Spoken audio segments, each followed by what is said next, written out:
Hi, it's Tracy Baker for Baker Gets Cooking. Today we're going to make the best Greek lemon roasted potatoes. These potatoes taste exactly like they do in your favorite restaurant, and I love them, my family loves them, and they just go really great with anything barbecued. So the first step that we have to do is cut up our potatoes. Now I have 6 to 8 red potatoes. I like red potatoes. They're like regular boiling potatoes. That's what I use all the time. Not the starchy baking potato. You want like a more starchy, you don't want a dry baking potato. You want a more starchy mashing potato. So I have them peeled and they're cut up into chunks, I don't know, kind of like that. I don't know how big those are. I chunk a potato. Not huge, but not real small either. So I've had these just sitting in water just so that they don't go brown. And I'm bringing a pot of water to a boil, and I'm going to put some salt in the water. Potatoes, anything starchy, so like potatoes and pasta and that kind of thing, rice, needs salt when it's cooking to have best flavor. So I'm going to put like a teaspoon of salt in there and let that come to a boil.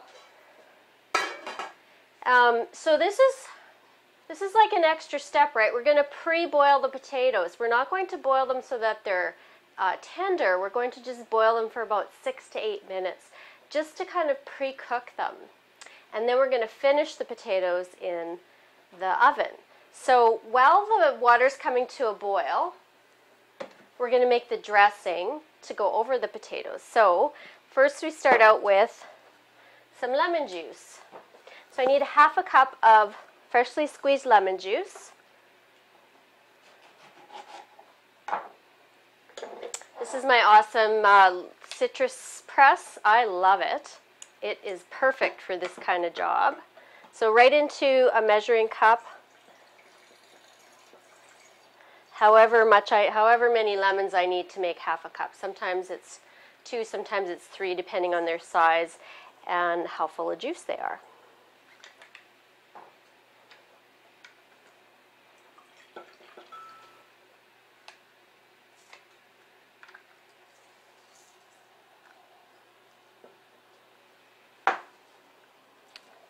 Two lemons today is perfect for 1/2 cup. And I'm just going to scoop out the pits that snuck in there. Okay, so 1/2 cup of lemon. We need a little bit of olive oil, 1/3 cup of olive oil. Whoop.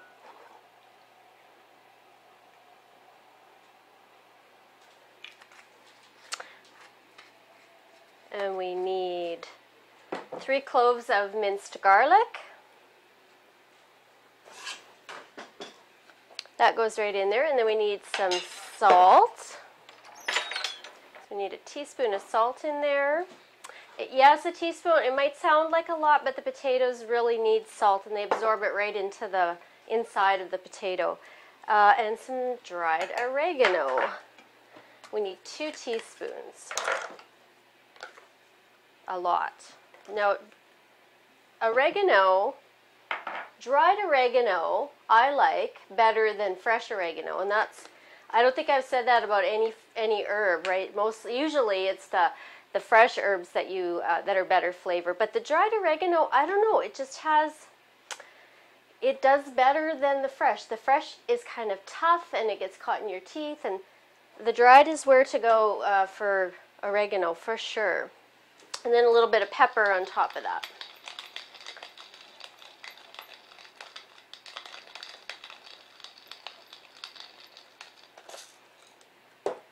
Okay, so that's our dressing for the potatoes.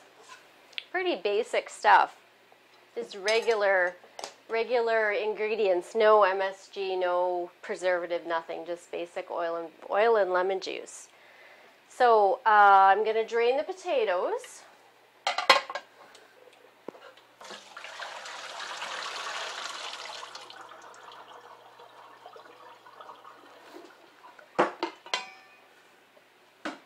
And my water is just about to the boil.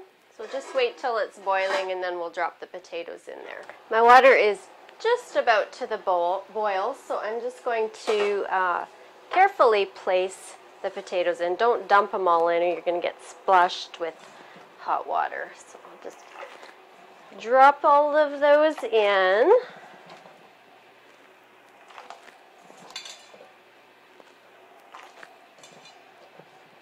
And let that come back up to a boil. So we want to, I set my timer for about 6 minutes, and what you want is to have them soft on the outside but still firm in the middle. So I'm going to check them in 6 minutes and see if they're ready.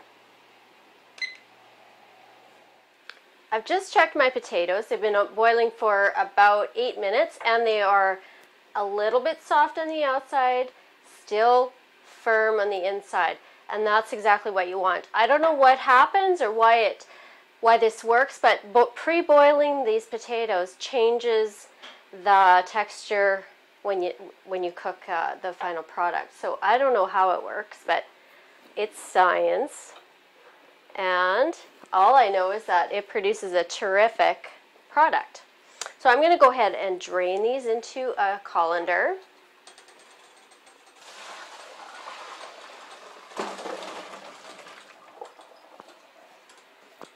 And then I have a big baking dish. So this is a glass baking dish. You can use just a regular metal baking dish if you want.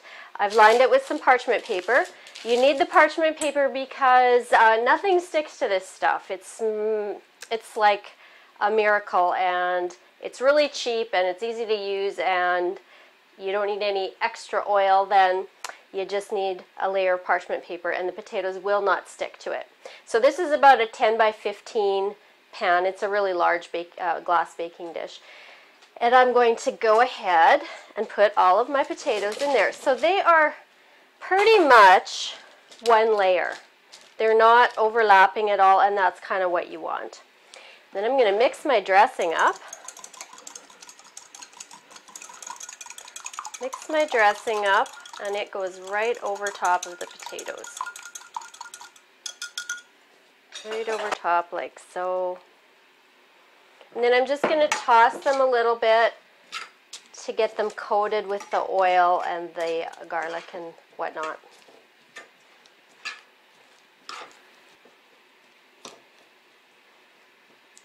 All right.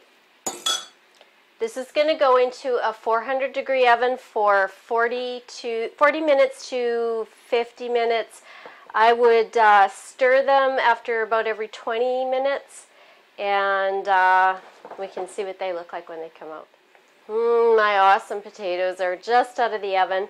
They took almost exactly 40 minutes, so depending on how big of a chunk you cut your potatoes in and how hot your oven is will depend on how long they take. So they are hotter than you know what, so I'm going to attempt to give them a taste without burning my tongue.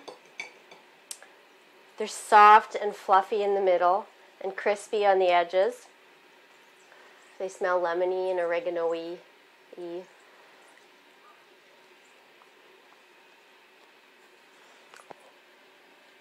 And the lemon has permeated right through, but it's not too strong. Oh, they're so good.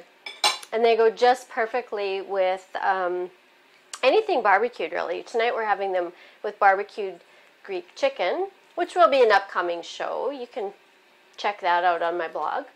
And with grilled vegetables on a stick. So I have mushrooms and peppers and onions on a skewer, and we're going to barbecue that and drizzle them with a little bit of balsamic vinegar, and it's going to be really good. So I hope you like this recipe as much as my family does. I hope you try it. You can check the full recipe out on the blog and comment and like, and we'll see you again next time. Bye-bye.